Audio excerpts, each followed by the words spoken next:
so that we can enjoy stuff like this.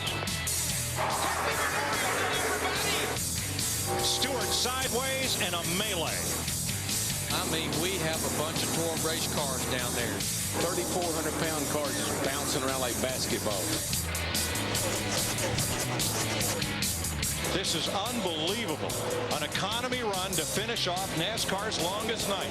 You know what? You're in the position they're in. Don't pit. Casey Mears is going to win his first Nextel Cup race, the Coke 600.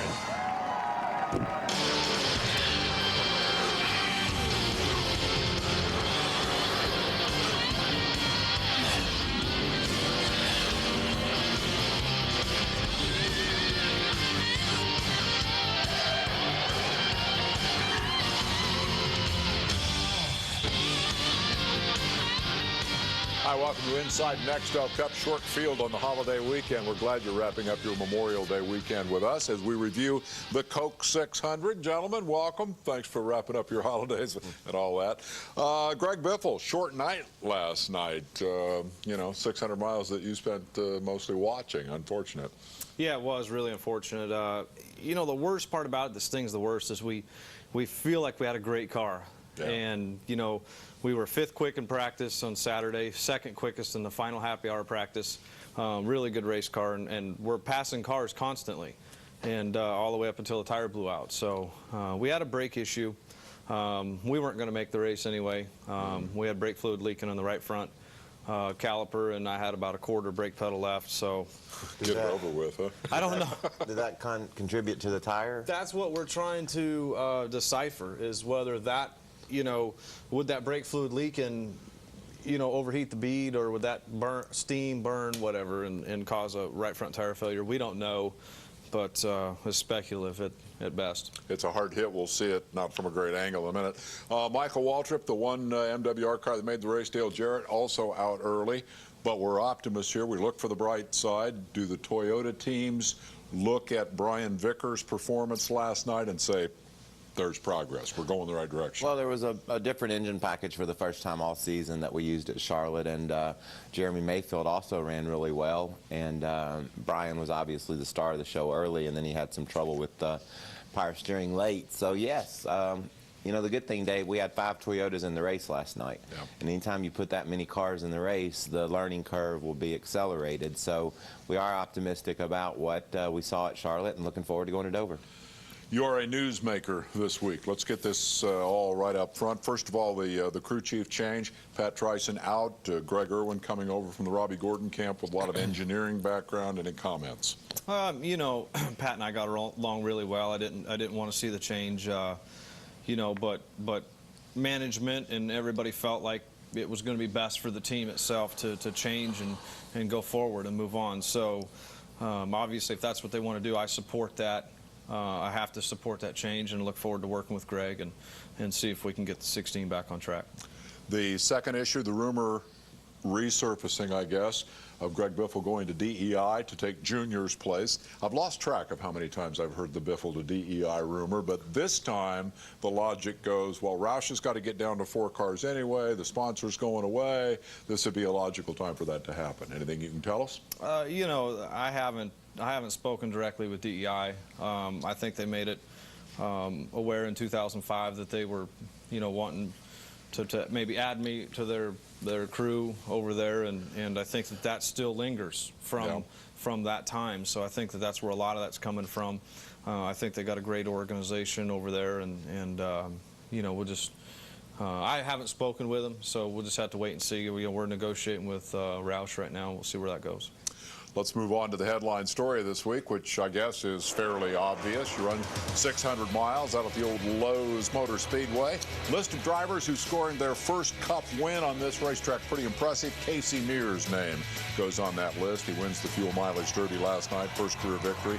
Just 12 races into his tenure at Hendrick Motorsports, and a shot in the arm for the 25. It's been a long time since that team won a race. Yeah, it has been, and a lot of people think that team is a stepchild somewhat over there at Hendrick, but that's not the case. They have all the resources and everything the other cars have, and they just needed a cat like Casey Mears and Darian Grubb, those two to start to bond like they've done. And while he won the fuel mileage battle, he also had a fast car. He ran up in the top 5 most of the night. He ran second on Saturday night in his Busch car.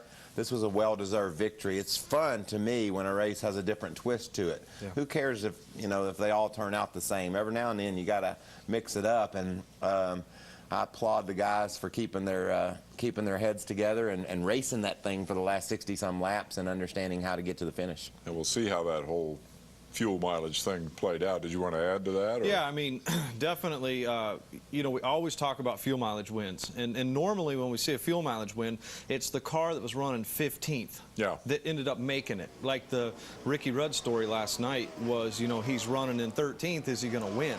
Yeah. And Casey Mears, and the same with Kyle Petty.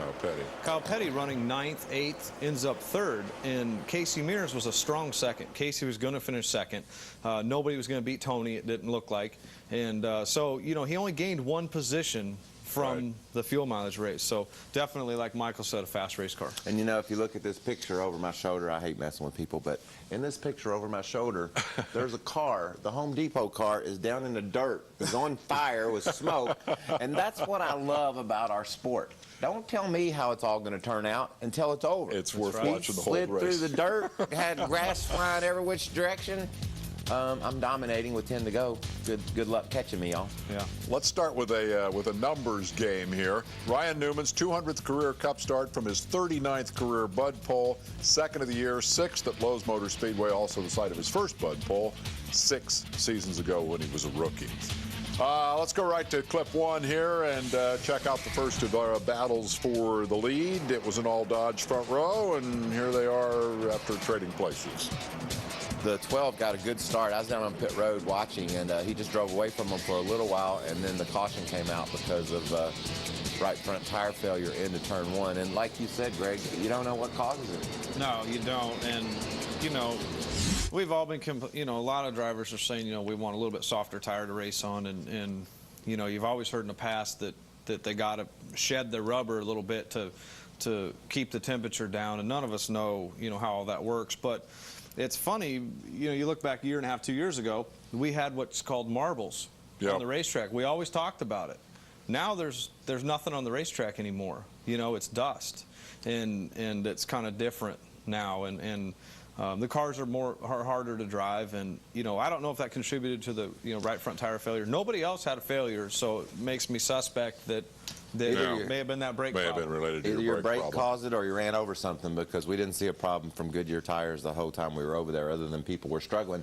But I made a point the other day. Just think, Goodyear has to make a tire that will be durable. Oh yeah, P.S. We're going to race it in the sunshine, and then we're going to race it in the dark too. And we're going to qualify half and half also. So here's what I'm going to tell you. How do they do it? I mean, they just do what they're told to do, and that is build a safe tire. And then they say, we won't worry about the fact that the temperature is going to swing some 70 degrees from the time we need them to be good and the time we still need them to be good. So it's quite a puzzle they have to figure out how to solve. Big challenge. Let's have a look at the big one. This was after a lap after the restart for your wreck. This looked like Talladega. Smoke off the 48 there as he gets touched by Allmendinger. That was the corner before. That started the wreck right there, and this finishes it. Jimmy loses the tread off of his left rear tire, and these guys are just packed in there, and you don't usually see the big one at a downforce race, but this is a big one. Yeah, it looked like the 22 got in the back of the 20, just couldn't see what was going on in front of him. Everybody started slowing up, and going that fast, you can't get out of the way. So that tears up a lot of race cars. Here's the look from Kyle Petty's view. What a marvel. Look at this. Drives right through there, not even a scratch on the car. I'll be third later on. And I promise you, he's still thinking, I'm going to make it, I think, but he hadn't made it yet. Sometimes you get all the way to the end and somebody will slide right down in front of you. But you're like, oh, I made it. And then all of a sudden, oh, I thought I made it. We need a commercial break. We will do that right now. A harsh wake-up call interrupting the dream season for the Nextel Cup Championship point leader. That was him flying by. Good news for Gordon is he could afford this, and he didn't get hurt. We'll be right back. Inside Nextel Cup is presented by Nextel, only from Sprint, helping NASCAR Nextel Cup fans get more done. Brought to you in part by Budweiser, the perfect balance of flavor and refreshment. Open up a world of taste. And by Z-Max, performance you can feel.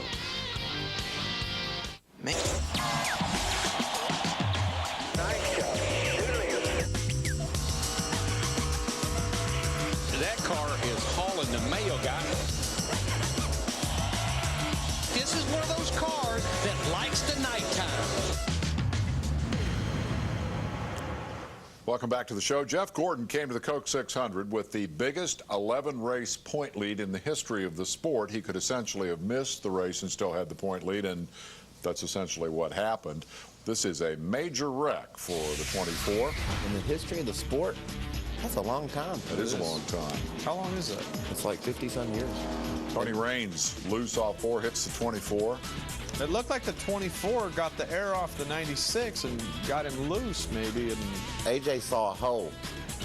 and Allmendinger was going for a hole, and it closed. And you can see what Junior thinks about all this craziness. Hey, 24. Yeah, you see that in the mirror, Jim? Hell, yeah, he come up off the ground big time. I thought he was through it, damn. That's fun when you can review a wreck. Yes. You ain't in it. yeah, yeah. I was already in the garage at that point. When you can talk about somebody else's wreck, that feels pretty good to you. It almost looked like the 24 was right behind the 96. The 96 got loose, and then the 24 tried to go by him and got it. I'm reminded of the great Joe Ely song, I Thought the Wreck Was Over. For Jeff Burton, it wasn't. He thought the wreck was over, but then he looked in his mirror. Damage from the 24 causing a flat tire for Burton. Well, he had already been in that first wreck. Crashes all by himself. Yeah. And something broke. I don't know. Maybe it was Looks tire. like the tire's up still. I know, but something went weird. It sounded funny. And this cat, I watched the scoring monitor quite closely, just wondering what kind of times people were running.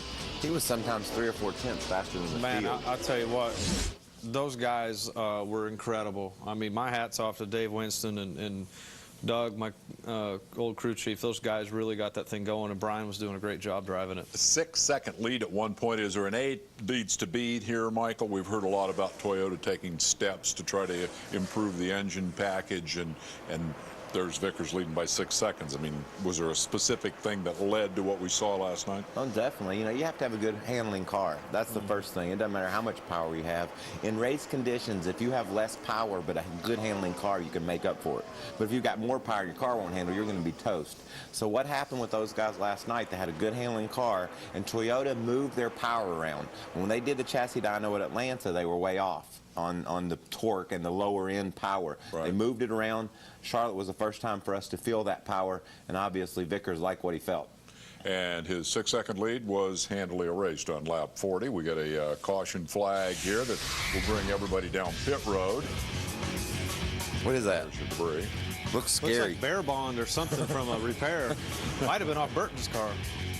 Vickers won the race off pit road. Now, one good thing you have with the tires that Goodyear has brought us, the fact that they're harder, it gave us some fun strategies. We saw people just take gas 40-some laps into the race and just keep on going on those tires. Yeah. 2 tires, no tires, 4 tires. Strategy was a part of this race all night long. The Casey Mears shot there was for a speeding ticket that he picked up at that point.